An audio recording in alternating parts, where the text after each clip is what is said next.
Well, good afternoon, everyone, and welcome here to the launch pad for another TLP live launch coverage. We are counting down to liftoff of today's SpaceX Falcon 9 Block 5 rocket, launching from Space Launch Complex 40 in Florida, launching the Nilesat-301 communication satellite. We're going to run through everything we know. We're expecting SpaceX to go live with views from the pad here in just a couple of minutes. We have been keeping a close eye on the weather today as a storm has been approaching.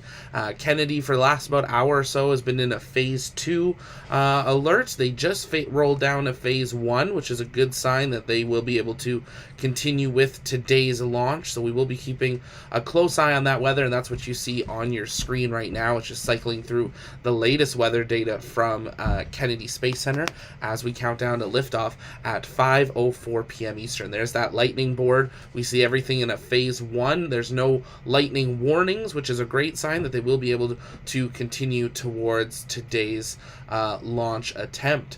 As always, if it's your first time here, welcome. My name's Zach. I'm the founder and host here at the Launchpad, and here at TLP, it's our mission to inform and inspire the explorers of tomorrow, because we believe that space is better together. And if you guys have questions today, you can send those in the chat by tagging us at the Launchpad, and our team will be working on answering those either on air or in the chat below.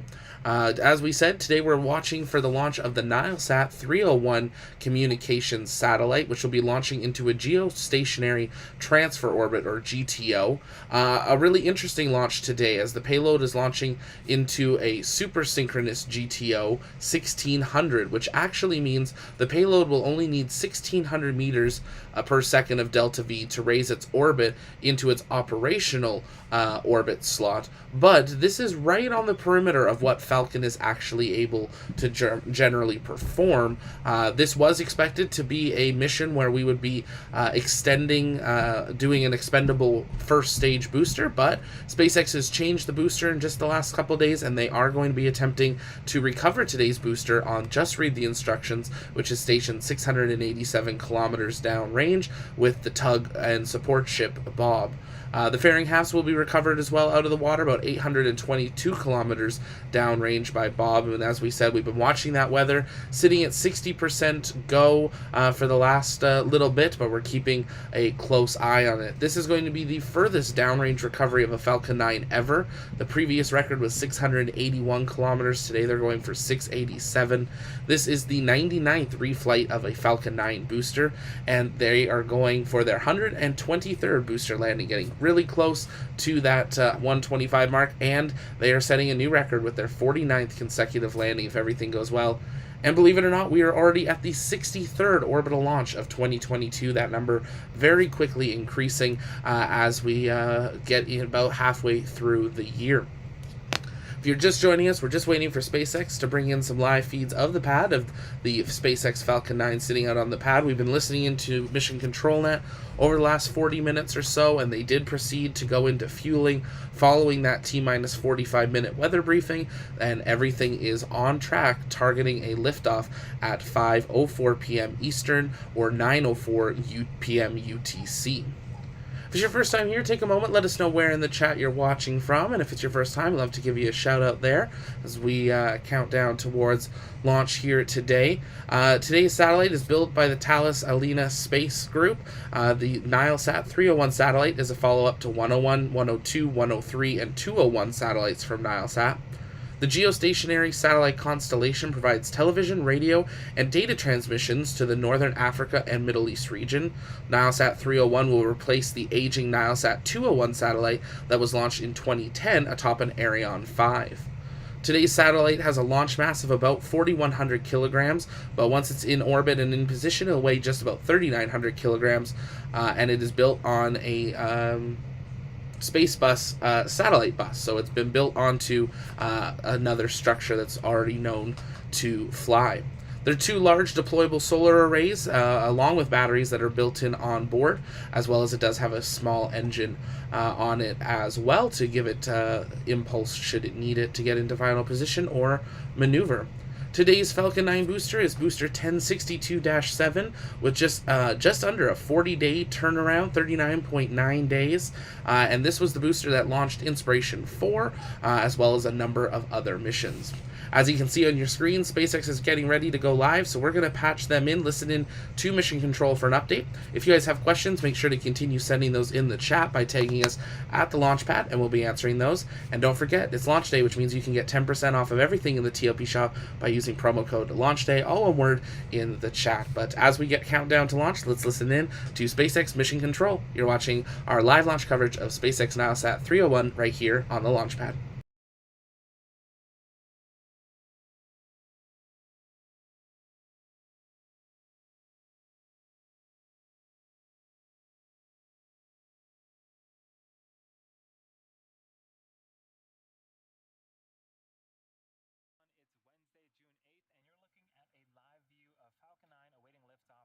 Scheduled at 5:04 p.m. Eastern Time. My name is Andy Tran, and I'm a quality engineer here at SpaceX. Welcome to the webcast for the Nilesat-301 mission. Nilesat-301 is a communication satellite that was designed and manufactured by Thales Alenia Space and will provide broadband services to Egypt and neighboring countries in the Middle East and North Africa. Before we learn more about today's mission and payload, let's take a closer look at the Falcon 9 vehicle supporting today's mission.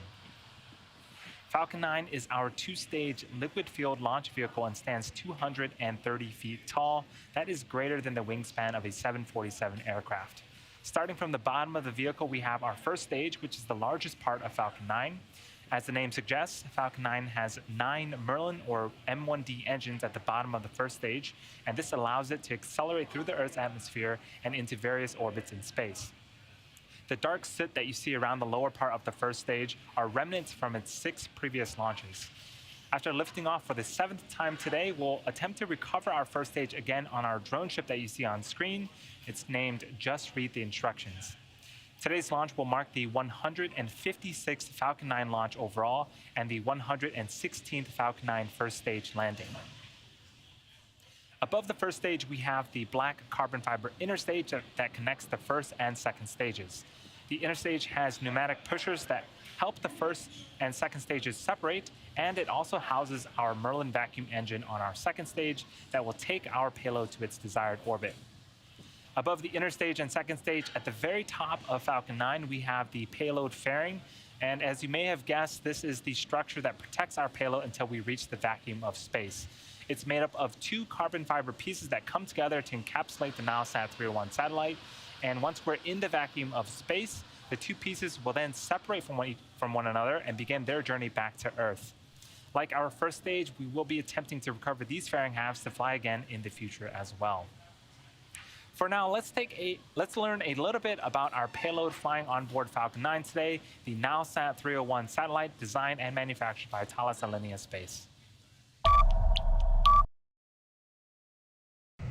And if you're just joining us, welcome here to the Launchpad and our live launch coverage of today's Nilesat-301 launch, coming down to T-minus 7 minutes, 35 seconds and counting. We're expecting in just a few seconds engine chill of those 9 Falcon 9 Merlin engines to begin as we get ready for launch. The next major event we'll be watching for is Strongback Retract. That's the large white tower that you see next to the Falcon 9 once they bring the pad views back. That will open its claw and retract away just a couple of degrees in preparation for today's launch. Nilesat playing a little video here of the few different satellites that they've launched over the last couple decades, launching on a number of different vehicles from the shuttle to Ariane 5 and now to Falcon 9. So today's satellite, the Nilesat-301, will be replacing the Nilesat-201 that was launched in 2010 on that Ariane 5, and they're, I'm sure, very excited to finally get another one of their vehicles up into orbit. It provides television and news and media communication coverage to Northern Africa and the Middle East, so a really important vehicle for them to have, and I'm sure SpaceX excited to have another customer.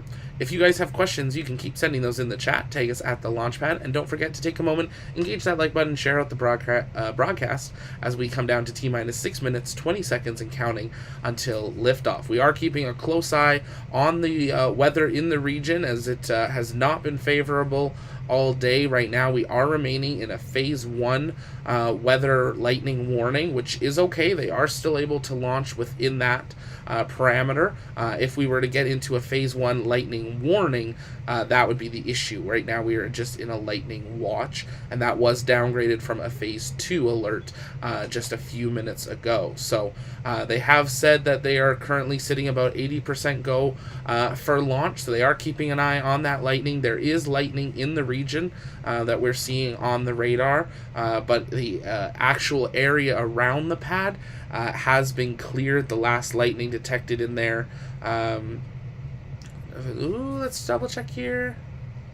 There was actually a little bit of lightning detected just a few minutes ago, but it looks like it was on an outer ring of the range, away from where today's launch is. So should be okay. They are obviously Kennedy keeps an eye on quite a few vehicles around the pad because of all the pads, so they have a lot of sensors, but we're watching all the ones around Slick 40, and right now those are looking like they will be okay.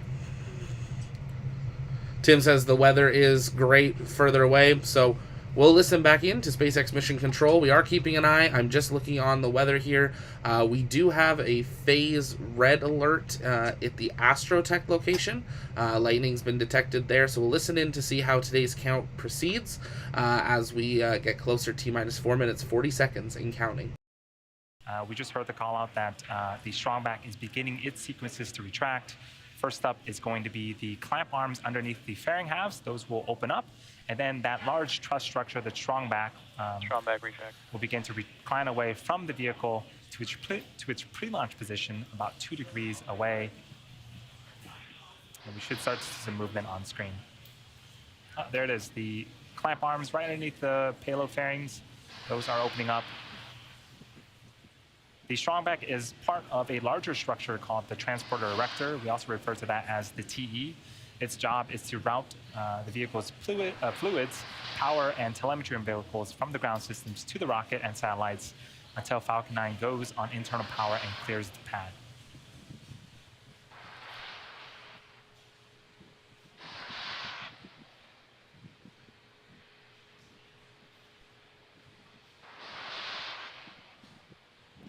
So our team actually began loading propellant at the T-minus 35-minute mark, and we're nearly full on both stages. Falcon 9's first and second stages use the same 2 propellants, and as our fuel we use RP1 or rocket propellant 1, and as our oxidizer we use super chilled oxygen, and we also refer to that as LOX. The liquid oxygen is chilled well below its boiling point, and that increases its density, allowing us to load more into the first and second stage LOX tanks. In addition to these 2 payloads, these 2 propellants, we also use the chemical TTAB, which stands for triethyl aluminum and triethyl borane, as an ignition source. The combustion of RP1 and LOX is what makes the rocket go, but it's TTAB that sets the match to the propellant mix. So if you imagine a barbecue with charcoal and air, until you actually light a match to it, you won't get any tasty food, or in our case, you won't get liftoff. And as we come down T-minus 2 minutes, 30 seconds and counting, we're going to listen in to the raw launch audio here. We'll, of course, pull up live telemetry tracking of both the first and second stage a little bit into liftoff, so keep an eye out for that. But as always here on the launch pad, let's see a go, no go in the chat. Check out some of the new emojis. If you want to become a TLP member and have access to those emojis, take a moment and click that join button. But let's listen in as we count down T-minus 2 minutes, 10 seconds till liftoff. On-time liftoff at 5:04 p.m. Eastern Time from Space Launch Complex 40.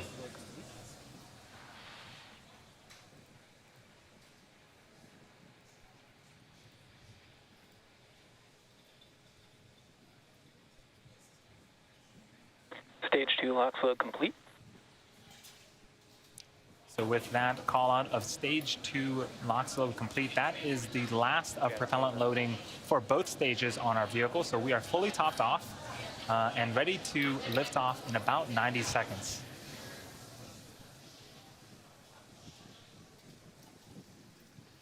Gas closeouts. You can see some white clouds starting to build up around the vehicle. That is normal and expected for us at this time in the liftoff.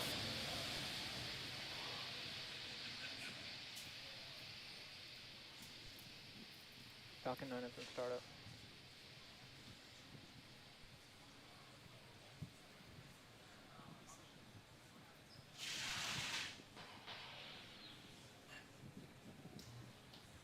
Falcon 9 is in startup.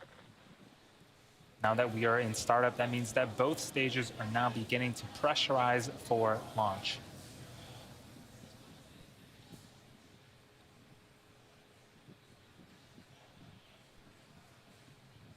Falcon 9, Nilesat-301, LD is go for launch. The launch director is a go for launch. We are working no issues at this time on the vehicle or payload. Let's listen in for the liftoff of Nilesat-301.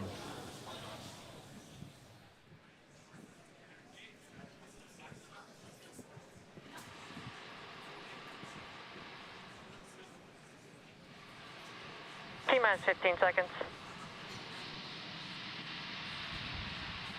10, 9, 8, 7, 6, 5, 4, 3, 2, 1, 0. Ignition and liftoff.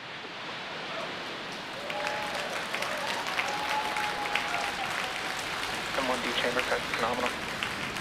Pitching downrange.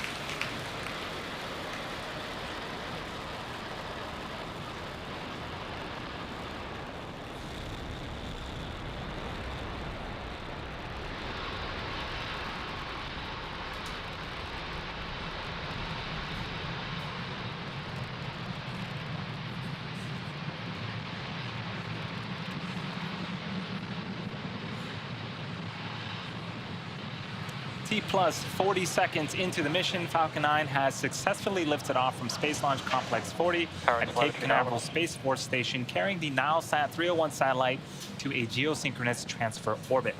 Right now, we are throttling down the first stage engines in preparation for a period known as Max Q. This is where we'll experience the highest amount of aerodynamic pressures on the vehicle.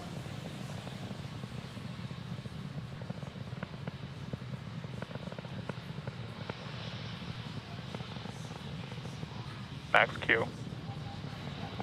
Now that we've passed Max Q, we are now bringing those engines back up to full power.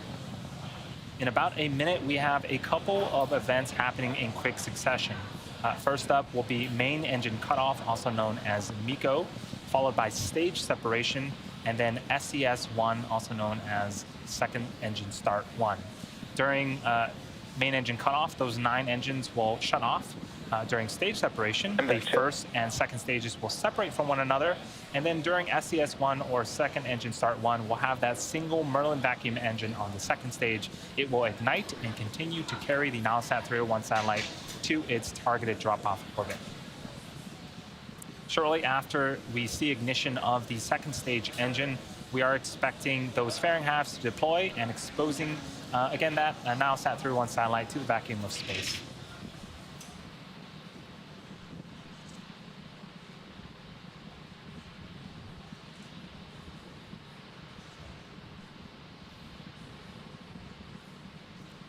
Get some really cool ground shots of the Falcon 9 vehicle. Coming up on main engine cutoff in a few seconds here.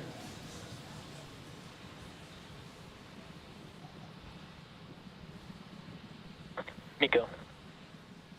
Stage separation confirmed.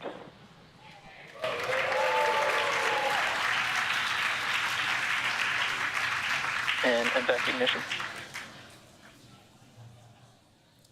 So we got successful main engine cutoff, successful stage separation, and you can see on the right-hand side of the screen that Merlin vacuum engine on the second stage has indeed had started up and is now propelling the second stage with our payload to its drop-off orbit. So coming up, we'll have fairing deploy in about 5 or so seconds.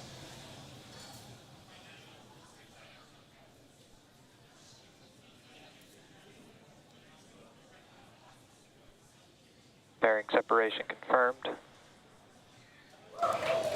And there you see it. The 2 fairing halves have separated and are falling away from the vehicle, now exposing the Nilesat-301 satellite.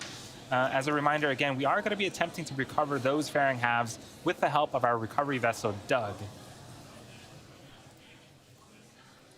For now, we're about 4 minutes into the mission. Things are looking great. So you have a couple of views on screen. On the left-hand side is a view from the top of the first stage, looking down. It is making its way back to Both our vehicles drone are ship. following nominal trajectories. Just read the instruction, which is parked Acquisition signal. in the Atlantic Ocean. And on the right-hand side, again, is the view of the Merlin vacuum engine. On the opposite side of that engine is the Nilesat-301 satellite.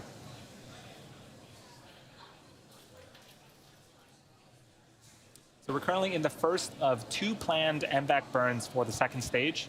As for the first stage, at around the T+6 minute and 27-second mark, you should see on screen the first stage's entry burn. It's one of 2 burns needed to land the first stage today. For the entry burn, we relight the center engine, engine number 9, and then partway through that, we'll relight engines number 1 and 5, so that we'll have 3 total M1D engines helping to slow down the vehicle as it passes through the Earth's atmosphere. You'll see the exhaust start as a circular plume from the center engine, and then change shape to a longer, narrow plume when the 2 other engines reignite. Reusability is key to lowering the cost of spaceflight, which enables more investments in critical scientific research.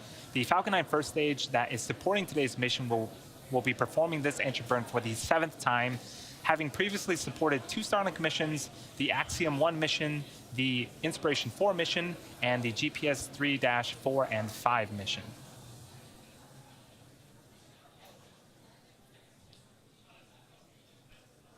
So about a minute away from that entry burn, if you look on the bottom left-hand side of your screen, there is a velocity gauge of the first stage. And so as we go through that entry burn, you'll start to see that we are slowing down the speeds of the first stage. But actually, even after we complete the entry burn, as we go through the denser parts of the Earth's atmosphere, we'll continue to scrub speed. In fact, the majority of the speed is actually scrubbed by the Earth's atmosphere.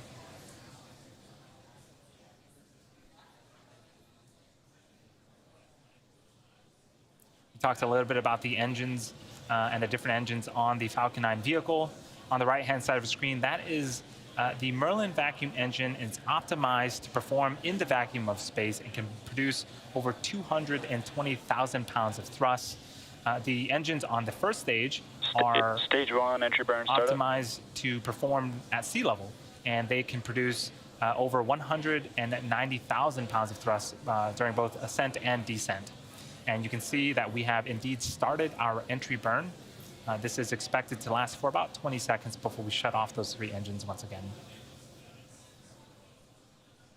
And while Falcon 9 makes its way back, Stage 1 entry burn shutdown. you may notice the different SIT markings on the outer coverings of the rocket. Pretty much as we're returning to Earth, we're flying through our own exhaust. And so that's where the SIT will start to build up around the Falcon 9 first stage. So we did have successful entry burn. The first stage has Stage 1 more burn AFTS to go. saved. That's going to happen in about a minute and 15 seconds. Before we start the landing burn on the first stage, we are going to be listening for a call out for the second stage, which is SECO. That stands for Second Engine Cutoff 1. The second stage engine terminal guidance. will shut off and enter a coast phase for about 20 minutes, and then we'll actually be reigniting the second stage engine for a second time. We'll shut it off for a second time, coast for a little bit longer before we'll be deploying the Nilesat-301 satellite. So we have a couple more Stage sequences to go transonic. through before we get that satellite Stage free 2 FTS is safe. to its targeted orbit.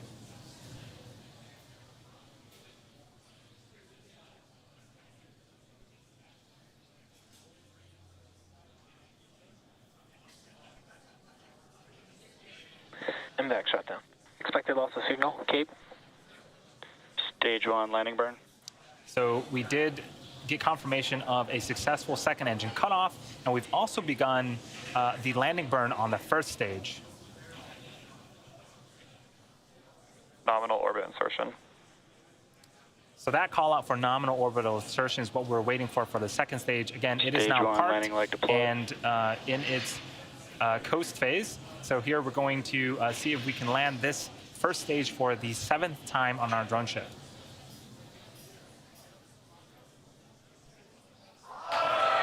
Stage 1 landing confirmed. And there we have it. That is SpaceX's 116th successful Falcon 9 first stage landing, as well as SpaceX's 99th mission flying a reflown Falcon booster. Our mission isn't over just yet. The second stage is now embarking on its coast phase between the first and second burns of the MVAC engine. After the coast phase, we will relight the MVAC engine for a second time, a little bit after the T plus 26-minute mark. So we'll see you back here in about 20 seconds. In the meantime, we'll leave you with some space tunes. And he means about 20 minutes, but don't go anywhere. We are staying live to bring you full live views and tracking of that second stage carrying the Nilesat-301 to its deployment position. Deployment expected in 23 minutes, 30 seconds from now, but a great landing. We didn't get to see any of it, but that was somewhat expected, as this was the first time they have ever recovered a booster as far downrange as they have, adding over 8 kilometers additional distance from their previous record on how far they have recovered. Today's mission really pushing the Falcon 9 first and second stage to its limits, but so far so good as we are 10 minutes into flight. If you guys have questions, this is the time to send those in. We're going to be answering those live for you as we count down towards the second burn of that second stage. A quick burn just to finalize its orbit before deployment. We expect that burn to occur at T plus 26 minutes 56 seconds. It's going to be just over a minute long burn, followed by deployment at T plus 33 minutes 13 seconds, or just over 22 and a half minutes from now. If it's your first time here, though, welcome. My name's Zach. I'm the founder and host here at the Launchpad, here at TLP. It's our mission to inform and inspire the explorers of tomorrow, because we believe that space is better together. And if you're new, make sure you've engaged that subscribe button. Is here at the TLP.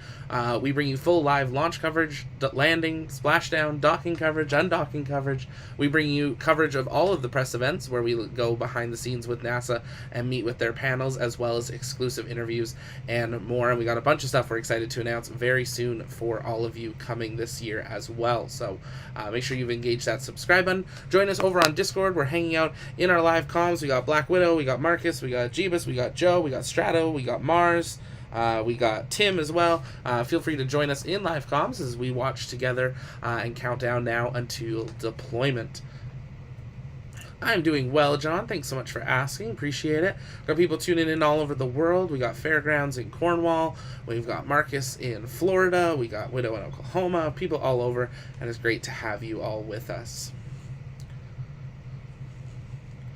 Heather, what are we going to do to celebrate the 100th landing? Well, I know we're going to have a limited edition shirt available, so we're going to want to keep an eye out for that. I'm not sure. We'll have to figure something out. Maybe a Discord celebration after. We'll see what happens. Thanks for being here, Captain Brad. Appreciate it. Have a good lunch. So, Walter, the landings are difficult, as it all depends on how the connection to the ground stations and the satellites go.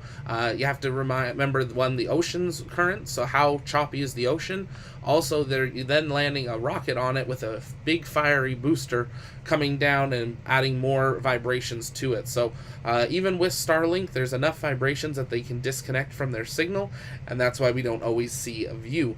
Because this is also further down range, we're further out into the ocean, can see more issues there as well. So that is why that happens. It's nothing to do with the actual camera itself. They can even record that video footage locally, but to transmit it live is a lot harder because of the type of platform that it is on. But good question. Great to have you here, Fat Thor, as always. Appreciate your support as a member. Kimberly in Las Vegas, thank you as well. Got New York. If you guys are interested in going behind the scenes here at the Launchpad, consider taking a moment, hitting that join button. We're about to do a big update to all of our memberships, so stay tuned. There's going to be some new perks coming out, as well as some teasers on some new things that will be coming out over this year that as members you might get early access to or free access to once they launch. We're going to take a little bit of break from the commentary. Keep in mind, we're about 13 minutes from now from that second stage engine restart, so we'll come back close to them. But for now, we're going to turn up some tunes and stay with us right here on the Launchpad as we count down T-minus 19 and a half minutes until deployment of Nilesat-301.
second burn of the upper stage engine in just under 40 seconds. To recap what's been happening so far, we had a smooth liftoff at 5:04 p.m. Eastern Time. 2.5 minutes later, our first and second stages successfully separated from one another. The first stage landed for the 7th time on our drone ship, Just Read the Instructions, and we had a successful second stage engine cutoff. It's currently coasting right now before we again reignite that second stage Merlin vacuum engine. So right now, the second stage is positioned over Africa, and this burn is expected to last for about a minute. Hopefully we get some views, but depending on our acquisition of signal, we may or may not get views, but we should get confirmation here shortly that the second stage engine has indeed reignited with second engine start 2.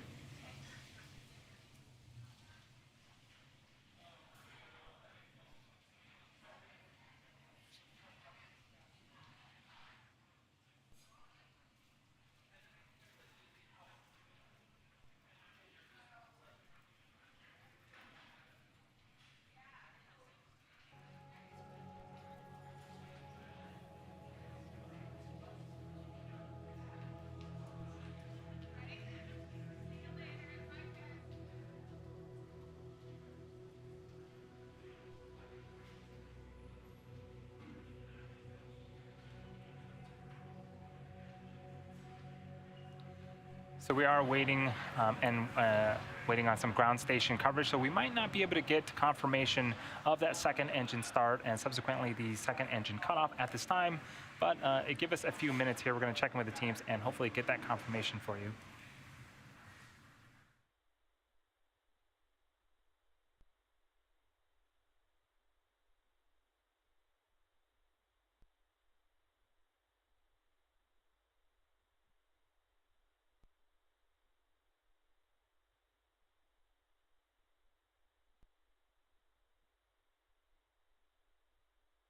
Acquisition of signal, good burn.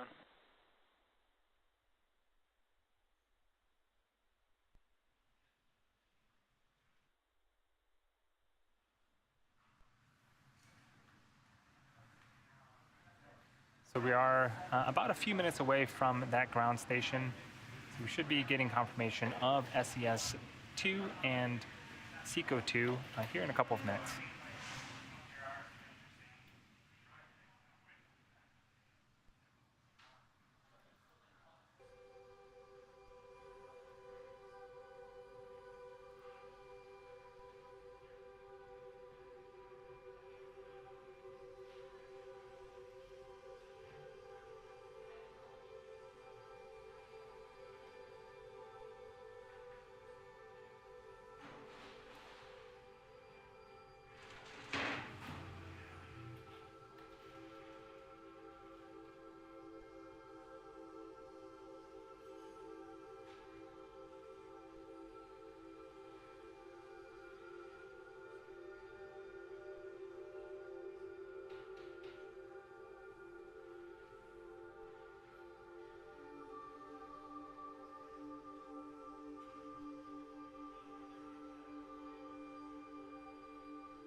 So we are expecting confirmation here in about 90 seconds. Again, as a reminder, ground station coverage is how we get data back from the vehicle. So if we have spots where we aren't connected to a ground station, we can't get that data. So as the second stage continues to orbit around the Earth, we'll wait for it to pass over a ground station and get that data and confirm SES-2 and SECO-2.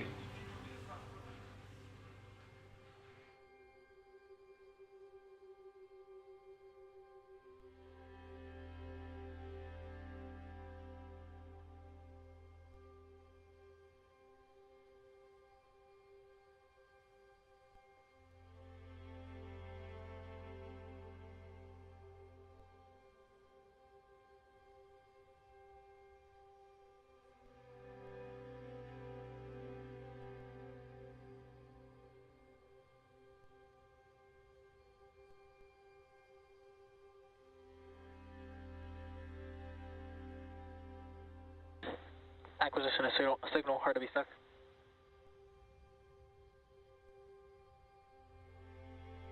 Nominal orbit insertion.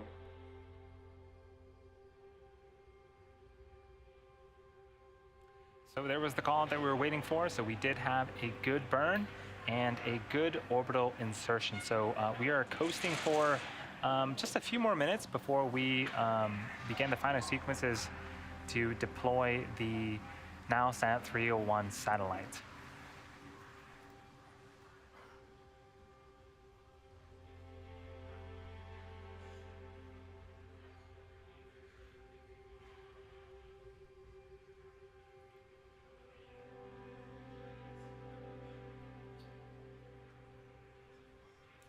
So if you are just joining us, we have just one more major milestone coming up to complete today's mission, which of course is deployment of the Nilesat-301 payload that you see on screen right now from the top of Falcon 9's second stage, which is scheduled to take place about a minute from now.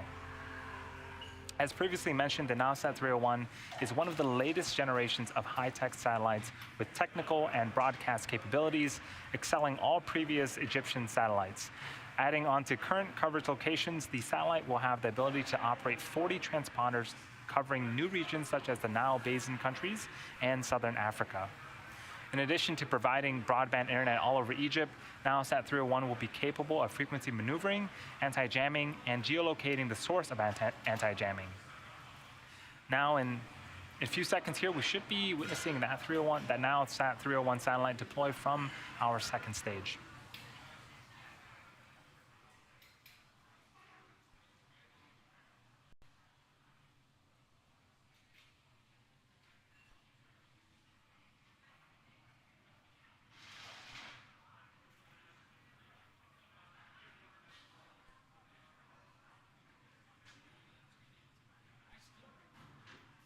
Payload deploy confirmed.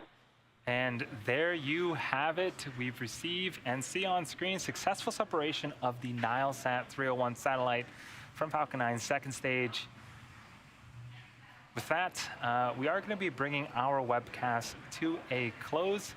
We're going to take some time to thank the Nilesat team for entrusting us with today's mission, and of course to all of our viewers. If you're interested in more things and more updates about SpaceX, tune into our social media channels for all things SpaceX. Thanks again, and we'll see you very shortly.